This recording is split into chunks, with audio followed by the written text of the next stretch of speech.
سلام بر شما. اینک درس دیگری از سلسله درس‌های آموزشی الفبای فارسی تقدیم شما می شود.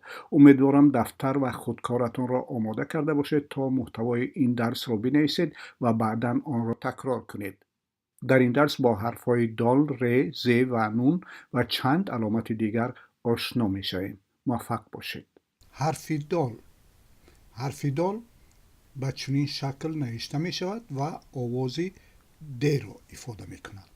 حرف دال به تفاوت از حرف ب شکلی نوشتن در آخر و در مابین یا در اول کلمه را ندارد. در همه جا یک گونه نوشته می شود. یعنی به اصطلاح دیگر حرف دال شکلی خرد و کلان ندارد. حرف دال با حرف بعد از خود مثل حرف الف پیوست نمی شود، اما با حرفهای پیش از آن می آید با اکثریت آنها پیوست می شود به استثنای چند حرف دیگر. در اینجا مثال ها را می بینیم که دال، الف و دال می شود داد. دال، الف می شود دادا و ب، الف و دال می شود باد. حرف دیگری که می خواهم دربارش صحبت داشته باشیم حرف ر است. حرف ر به این شکل نوشته می شود و آوازی ر را ifade می کند. شکلی نوشتن در آخر و در مابین یا در اول کلمه را ندارد. با حرفهای بعد از خود پیوست نمی شود، اما با اکثریت حرفهای پیش از خود پیوست می شود به استثنای چند حرف. و اینجا مثال ها رو می بینیم. دال، الف و ر می شود دار. ب، الف و ر می شود بار. دال، الف، ر و الف می شود دارا. و حرف ز. حرف ز خیلی شبیه حرف ر است، اما در بالایش یک نقطه دارد. حرف ز آوازی ز را ifade می کند. البته در الفبای فارسی حرف‌های دیگری هم هستند که آواز ز را ifade می کنند که در این باره در درس‌های بعدی صحبت خواهیم کرد. حرف ز مانند حرف‌های الف، دال و ر با حرف‌های بعد از خود پیوست نمی شود، اما با اکثریت حرف‌هایی که پیش از آن می آیند پیوست می شود به استثنای چند حرف البته. و این مثال ها ز، الف و ر می شود زار. ب، الف و ز می شود باز. ب، الف، ز، الف، ر می شود بازار. حرف دیگر حرف نون است. حرف نون آوازی ن را ifade می کند. به این شکل نوشته می شود مثل یک نیم دوره است و در بالایش نقطه دارد. حرف نون دو شکلی نوشت دارد. یکی این شکل که آن را ما شرطاً نونی کلان میگوییم و در آخر کلمه و در علاهیدگی می آید، و این هم که ما آن را شرطاً نونی خرد میگوییم در اول و مابین کلمه می آید.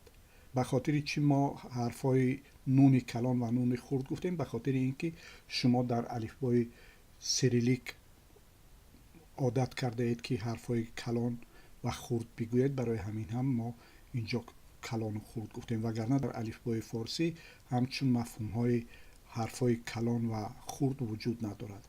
همان گونه که میبینید اینجا حرف نون به حرف ب در اول و در آخر کلمه نوشته می شود مانند است، که تنها به این تفاوت که حرف ب در پایینش نقطه دارد و حرف نون در بالایش. و حالا چند مثال را با حرف نون می بینیم. نون، الف و نون می شود چی؟ نان. نون، الف، دال، الف، نون می شود نادان.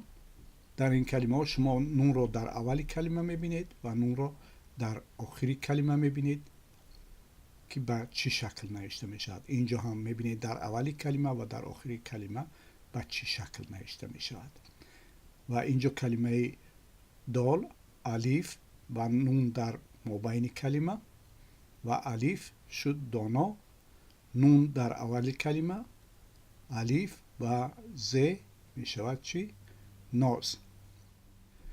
و حالا توجه شما رو به چند علامت در الفبای فارسی جلب میکنم که آنها علامت های فتحه، ضمه و کسره یا زبر پیش و زیر هستند. این علامت ها در ابتدای آموزش زبان البته خیلی ضروری هستند، اما به تدریج اگر نوشتن و خواندن به الفبای فارسی را یاد بگیرید ضرورت به استفاده این علامت ها وجود ندارد. و این علامت ها اول علامت فتحه است که در بالای حرف گذاشته می شود و آوازی ا را افاده می کند. و دوم علامت ضمه یا پیش است که در بالای حرف گذاشته می شود و آوازی او را افاده می کند. و سوم علامت کسره یا زیر است که در زیر حرف گذاشته می شود و آوازی ای را افاده می کند. و اینجا مثال های فتحه را می بینیم. ب بالایش فتحه یا که زبر می شود با، نون، د. بند، ب و زبر یا که فتحه بالایش با و ر می شود بر. دال بالایش فتحه یا زبر د، نون، دن، دال، دند و الیف و نون می شود همش دندان. و این هم ب علامت زبر یا فتحه در بالایش می شود با و این ر می شود بر و الیف برا. دال بالایش علامت زبر یا فتحه می شود د و ر می شود چی؟ برادر. و این هم دال بالایش علامت فتحه می شود د، این هم ر می شود در و این هم د می شود درد. و این ز بالایش علامت فتحه یا زبر می شود ز، ر زر و این هم دال همش می شود زرد. و این الیف بالایش زبر یا فتحه می شود ا و این ب اب و این ر ابر. و این هم مثال ها با ضمه.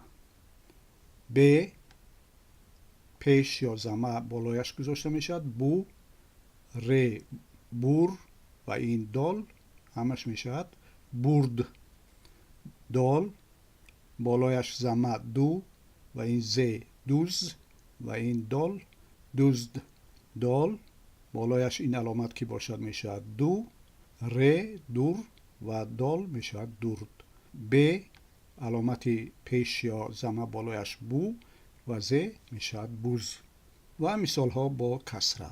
نون زیرش کسره دارد یا که زیر دارد می شود نی و دال نید و الیف آ می شود ندا. ز زیرش زیر یا کسره زی، نون زین، دال زیند، الیف زیندا و نون زیندان همش می شود. و این هم نون با الیف نا، دال زیرش کسره یا که زیر دارد می شود دی و ر همش می شود چی؟ نادیر. برای افاده آواز او در کلمه های مثل نور، روز، گور، دور علامت پیش یا ضمه استفاده نمی شود، بلکه برای افاده آواز او که در این کلمه ها دراز است حرف استفاده می شود. و همچنین برای افاده آواز ای در کلمه های مثل بین، دید، گیر و شبیه آنها نیز در الفبای فارسی حرف استفاده می شود نه علامت کسره. در این باره در درس‌های بعدی برایتان اطلاعات بیشتر ارائه خواهیم کرد. دوستان گرامی، اگر این درس خوشتان آمده باشد لطفاً کانال ما را امضا کنید و عضو کانال ما شوید. و در پایان این ویدیوها شما می توانید انتقادات، پیشنهادات، نقطه نظر و سوالهای خود را بنویسید تا که ما برای بهبود کیفیت درس‌ها از آنها استفاده کرده باشیم. تا درس‌های بعدی در پناه خدا باشید.